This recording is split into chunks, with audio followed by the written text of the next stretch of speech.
Okay, let's unpack this. We're diving into a really specialized piece of source material today. We are. It's called Breathing Guidance for Maternal Calm and Reset. And this is not, just a list of generic wellness tips. It's much more of a structured blueprint for self-care, and it's designed for that feeling of, well, a constant low-grade crisis. Yeah, the reality of modern motherhood for so many, Mm, it really acknowledges this fundamental challenge.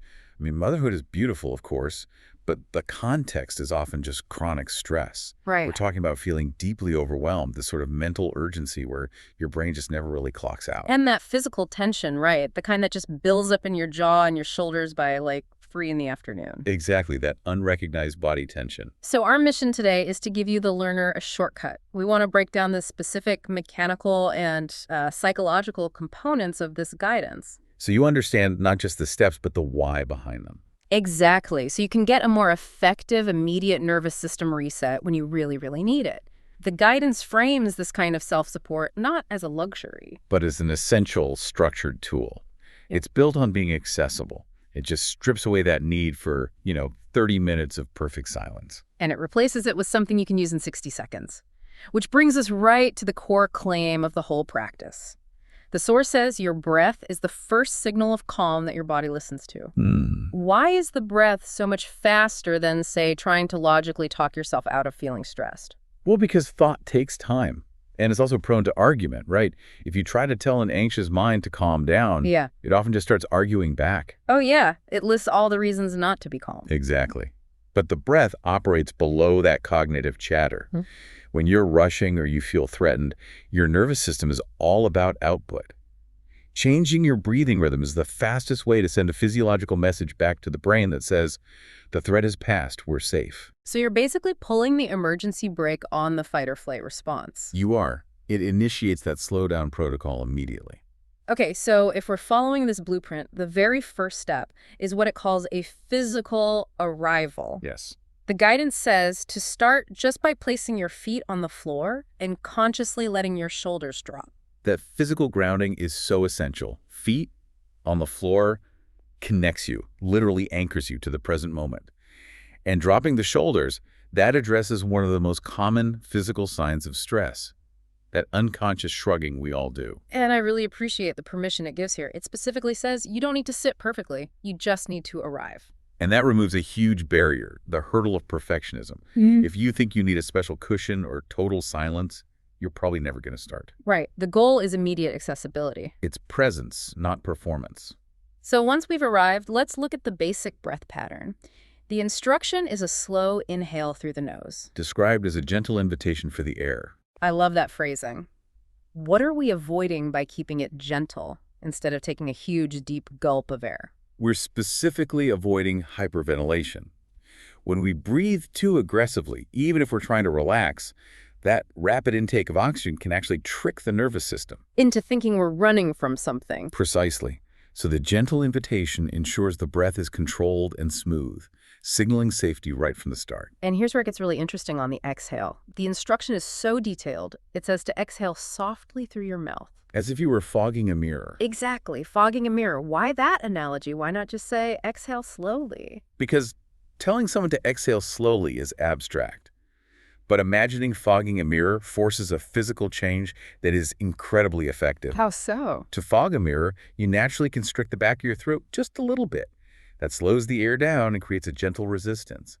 And that resistance makes your exhale longer than your inhale. And a longer exhale is the key. Physiologically, it's the hallmark of parasympathetic activation, your rest and digest system kicking in. It's a very clever mechanical instruction disguised as a visualization. So the goal isn't just getting the air out, it's letting it leave the body without effort, allowing everything to soften. That sets the foundation. Exactly. Foundation set. We've signaled to the body that we're safe. Okay, now we move into deepening the practice. And this is where self-touch comes in. The instruction is to place one hand on the chest and one hand on the belly. What's the role of that physical contact? It ties directly into that narrative of self-care. It explicitly tells you to feel the warmth of your own touch. Which, for a mother who spends all day giving comfort to others. It's a conscious moment of receiving comfort from yourself. Yeah. It shifts your attention inward, away from the external to-do list and onto the immediate reality of your own body. It makes the whole act feel restorative, not just, corrective. Hmm. But the hands also have a really critical physiological purpose here. You do. The guidance is very clear that the next inhale has to fill the hand on the belly first. And this is the pivotal move. Yeah. This is what shifts you from stressed, shallow breathing to true, calming breathing. When we're stressed, we tend to do what's called thoracic breathing. That's the quick, shallow breath, right? High up in the chest. Precisely. It's that breath that lifts the chest and shoulders. It's what you do when you're anticipating danger. By contrast, instructing you to fill the hand on your belly first forces you to use your diaphragm, Which initiates diaphragmatic breathing, the deep belly breath. which is a deeper, lower breath that massages and stimulates the vagus nerve. Okay, the vagus nerve, this gets a little technical, but it's so crucial. What does stimulating it actually do for someone who feels completely overwhelmed? The vagus nerve is, well, it's basically the communication superhighway between your brain and most of your major organs, your heart, your gut. When you stimulate it with that deep breathing, it releases calming neurotransmitters. So it immediately starts to lower your heart rate. Lowers your heart rate, your blood pressure, tells your digestive system to relax. So when the source describes the inhale as slow, warm, steady, it's describing the exact physical action needed to switch your body from high alert to rest and digest mode. Okay, but what about when you're panicked and deep breathing feels impossible? Like your body just resists it. The guidance implies patience. It's a gentle invitation, remember.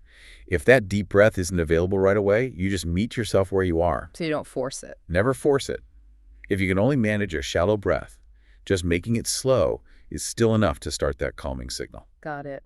Okay, so we've taken that deep belly first inhale. The exhale changes again now. We're told to release tension with a soft ha sound. The sound itself is important.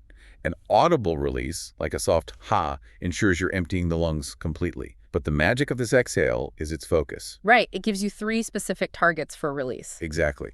The jaw, the shoulders, and your thoughts. I love that specificity. We know about the shoulders, but the jaw is so often overlooked. The jaw is a tension sponge.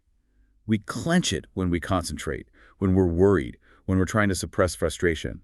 By deliberately including the jaw, the guidance targets a huge, often unconscious stress point. And then adding your thoughts to that list. That's the crucial link. It connects the somatic, the physical body, directly to the cognitive experience. You are mentally deciding to let go of the problem list at the same time you are physically releasing your shoulders. It's like practical self-therapy right there. Pouring the tension out of your jaw with that sound, it makes the abstract feeling of stress tangible. It does. It gives you a physical metaphor for a mental weight. Okay, so now we shift from the physical to the mental landscape, because even with the best intentions, the mind is going to wander. Inevitable. The laundry list, the emails, they'll rush in. So what's the strategy here for handling that rebellion? The guidance is incredibly gentle about this. It explicitly says, it's okay. It's okay if your mind wanders. The instruction is just to let your breath be the place you return to. So you're not fighting the thoughts. You don't fight them, you just acknowledge them, and then gently pivot back to the physical sensation of breathing. It's a non-judgmental anchor, over and over again. So the rhythm of the breath then becomes this quiet, repetitive, internal message that you are here, doing enough, being enough. Absolutely. It counteracts that relentless pressure on mothers to always be doing more. That simple, repeating rhythm is a tool of self-acceptance. It reinforces stability and presence. Building on that, the guidance then introduces a visualization technique, a clear 2-part strategy. On the inhale, you imagine bringing in clarity. And on the exhale, you imagine letting go of the weight you've been carrying today. And this is such an efficient way to process that mental burden. Clarity is a great concept here because it's not about finding a solution. It's about finding a perspective. Exactly. You're just inhaling the ability to see things clearly. And how should you approach letting go of the weight? That feels like a heavy thing to visualize in just a second. Think about it tangibly. Imagine all that emotional load, the worry, the guilt, the exhaustion, as a physical sack on your back. Okay. On the exhale, you just visualize that sack dropping to the floor. The guidance reminds you that you don't need to solve anything right now. You only need to breathe. That's the key. That temporary permission to just deactivate the problem-solving part of the brain. For one moment. And that temporary relief is transformative. It allows the nervous system to truly reset because the brain feels safe enough to stand down. And to seal the practice, there's a final specific sequence. Yes, one slow inhale, a tiny hold, and then a soft release. That tiny hold must be like hitting save on the calm state you've just created. Precisely. Psychologically, it's that moment of pause before letting go, cementing the clarity you've brought in before you have to go back to the demands of the day. So bringing it all together, what does this deep dive really mean for you, the learner? If we synthesize the core message, what are you meant to walk away with? You're meant to walk away feeling calmer, more present, and more connected to yourself. But the ultimate power of this is its constant availability. It's a tool you can deploy anywhere. In the car, at the kitchen sink, while you're holding a fussy baby, Yeah. you just have to remember those key components, Yeah. anchor the body, deepen the breath to trigger the vagus nerve. And release the jaw, the shoulders, and the thoughts. And it's really designed for intervention, for those specific moments. Exactly. You use it when the day suddenly feels heavy, or when emotions start to rise, anger, sadness, whatever it is. Or just when pure exhaustion arrives and you feel your patience is gone. This is your immediate reset button. Years. And the source material concludes with a really powerful idea that elevates this whole thing beyond just a personal act. It's something for you to mull over. It's a profound consequence of choosing self-care. It is. The final implication is this. Each time you choose calm for yourself, you are also giving calm to your baby. And that connects your own nervous system reset to the entire family ecosystem. It turns a moment of personal relief into this shared reciprocal act of stability and care. If you need a reason to remember to take that deep belly breath, that might just be the most powerful one there is.